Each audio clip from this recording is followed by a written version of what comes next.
Good morning, friends. The topic for today is recurrent selection in poultry or in small animal, we can say in better way, because the recurrent selection it was actually discovered or applied in plant first, and then it was the application was extended to laboratory animal and poultry, because the major disadvantage of this method is that because in animals the generation interval is very high, it is very difficult to perform recurrent selection in large animals. So but it can be well applied in poultry and laboratory animals. So first, coming to the introduction, the recurrent selection was, as I told you earlier, it was proposed by Jerkins in 1940 for improving general combining ability in plants. It was further modified by Hull in 1945 to utilize the specific combining ability. So Jerkins first utilized it for improving GCA, and then Hull used it for improving SCA. About this GCA and SCA already we have seen in previous video and previous classes. Then coming to the definition, what is definition of recurrent selection? The recurrent selection is defined as reselection generation after generation with intermating of selected animals or birds to produce the population for next cycle of selection. That means it is actually a reselection procedure, and that reselection is done generation after generation. And reselection of what? The reselection of progenies, that is progenies of animals or birds that is produced with the intermating of selected animals, and this birds will be, this progeny will be acted as parent for the next generation, and like that cycle will be repeated. So this was the definition. Then coming to the procedure, how we will perform recurrent selection. So the most essential, first and foremost essential thing in recurrent selection is the maintenance of inbreed line. So you will need one inbreed line, and that inbreed line will be called as tester line, against which you want to test your population, and that population will be known as source population. So next point, the large number of individual of a source population are tested in crosses with this tester line, which is known to have good GCA. So the tester line, because most of the genes in tester line or most of the alleles or most of the locus will possess homozygous alleles will be at homozygous state. So this tester line will have good GCA, and we will test source population with this tester line. So there will be selection of male and female of the source population on the basis of their cross progeny of tester line performance. So what we will do, we will take male and female from source population and male and female from tester line. We will mate them, and the progenies will be produced. Then we will look for the better performing progenies. So top 5, say top 5 or top 10 or top 20 as per our need, top 20 progeny will be selected, and we will look for mother and father of these progeny, sire and dam of these progeny in source population, and those mother and father in source population will be intermated to produce next generation, and this cycle will be repeated generation after generation. So here cross progeny will not be used further for breeding. We will not use crossbred progeny further in breeding. We will send this cross progeny for commercial purpose, although this cross progeny will have very good performance, but it will not be used in further breeding. So the selected animal from source population are mated again and again. I have already explained.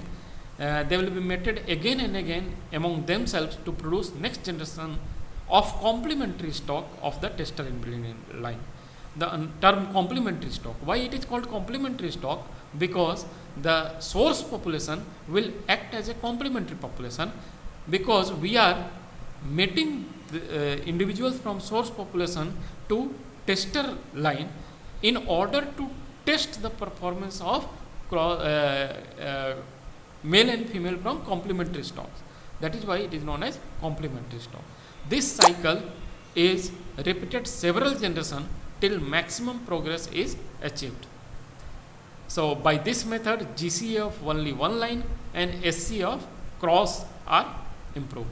So we can see that slowly there will be increase in homozygosity in the source population, because tester line is completely homozygous, and generation after generation, this homozygosity will be transferred into the source population. So GCA of the source line, source population will be increased, and crossbreed progeny will have increased SCA, because this cross progeny will have non-additive genetic variance, which is responsible for a specific combining ability. So I think in coming slide we will see the figure of the procedure, then it will be very easy to you to understand.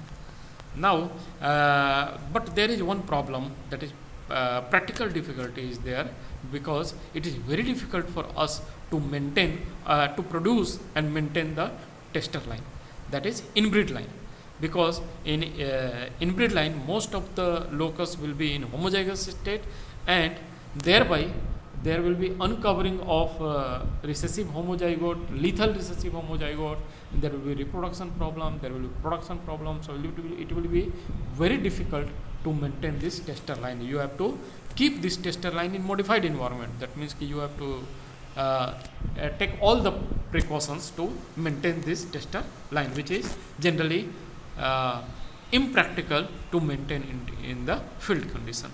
So coming to this figure, you see in the left hand side there is tester inbreed line, which is named as A. In right hand side it is source population, which is named as B.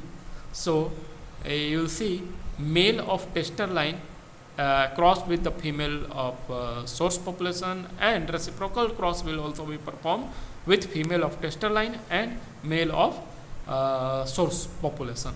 You already know what are the reciprocal crosses, that I need not explain again and again. So now on the basis of these crosses you will get two type of progeny. Just it is symbol, I have written it symbolically AB and BA. Actually they are AB only, or means it is only to indicate that there are two kind of progeny, for which for one kind of progeny male is in tester line, and for another kind of progeny female in the male in the source population.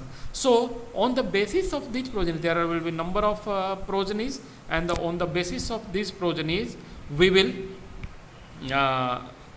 rank this progeny, and parents of this progeny, parents of top performing progeny will be looked or searched in source population, and those progenies will be selected for breeding in next generation. And breeding with what? Breeding again with the tester line. So same cycle, the first, what we did in the first cycle, same cycle will be repeated again and again, and slowly there will be increase in GCA of GCA towards right side. That means GCA of source population will be increased, that means their performance will be increased, and SC of cross progeny will be increased, because SCA slowly there will be increase in non-additive genetic variance, and the SC of this progeny will be increased. So this progeny will be sent for commercial purpose, whereas GCA source population with increased GCA will be used further and further. So the advantage is that in order we are our target was to increase the SCA of source population, but as a byproduct we are getting cross progeny which are having very good performance because of the improved SCA. So this was the advantage of recurrent selection, and I hope now recurrent selection is somewhat very clear to you. We will again see recurrent selection in the live lecture. So it will be very helpful to you, and there after seeing this video and after live lecture we will discuss to make it more clear to you. Thank you.